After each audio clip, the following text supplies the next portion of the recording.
গুজরাটের সুরাট আর আহমেদাবাদে বাঙালিদের বিরুদ্ধে চলছে এক অদৃশ্য যুদ্ধ, যেখানে প্রশ্ন, মানবতা আর ন্যায় বিচার হারিয়ে যাচ্ছে।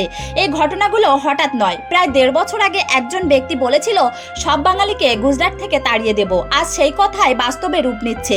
প্রথমত, বাঙালিদের কর্মস্থল, যেটা তারা বছরের পর বছর ধরে গড়ে তুলেছে, সেটা হঠাৎ কেড়ে নেওয়ার চেষ্টা চলছে। বাঙালিরা কাজ কেড়ে নিচ্ছে। এই ভুল বার্তা ছড়িয়ে স্থানীয় মানুষদের উস্কে দেওয়া হচ্ছে।